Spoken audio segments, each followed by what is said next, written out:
again. My name is Dereck Tafuma. I want to talk about why Zimbabwe abandoned its currency. Zimbabwe used to have up to about 2009 when Zimbabwe abandoned that currency. Well, hyperinflation was a symptom of the underlying microeconomic issues that were taking place in the country.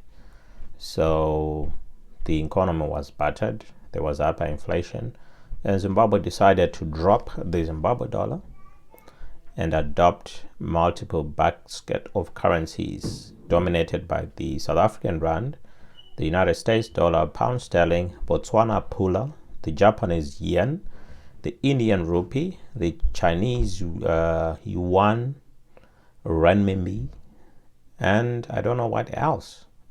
So these were all running concurrently, but obviously the South African rand was dominating.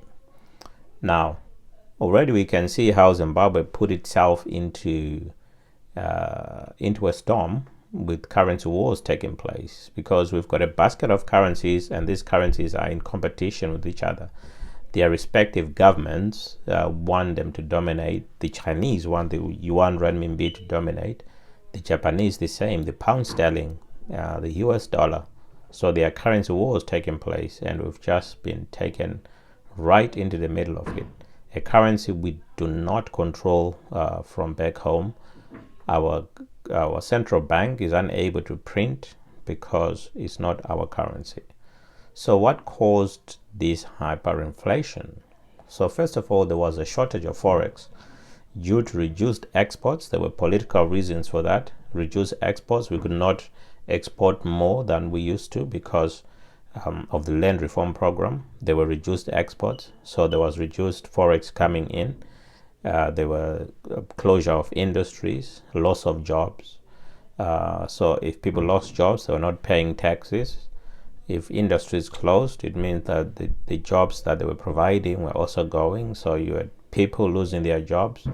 We had a loss of revenue, tax revenue by the government, and our imports began to outstrip our exports.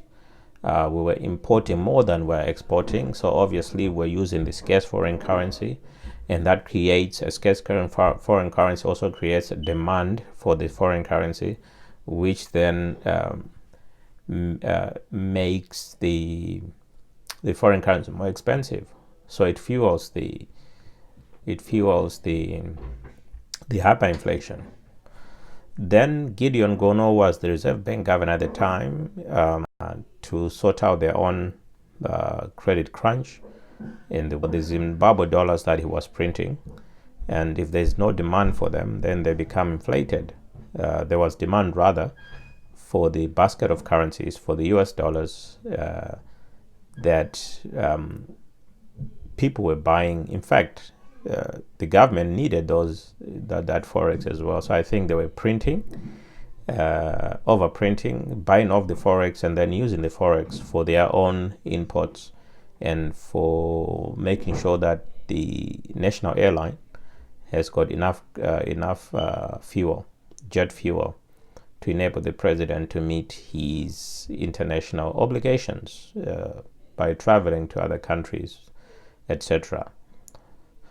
So local industry was unable to meet local demand for products and services. Okay, and so that is the reason why we had to abandon the Zimbabwe dollar.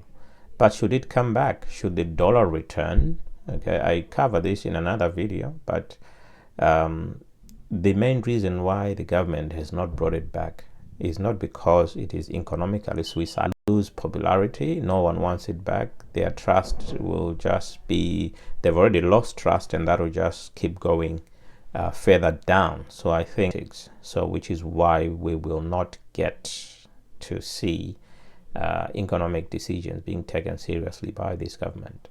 I mean, they've already. So this is why the Zimbabwe currency was abandoned.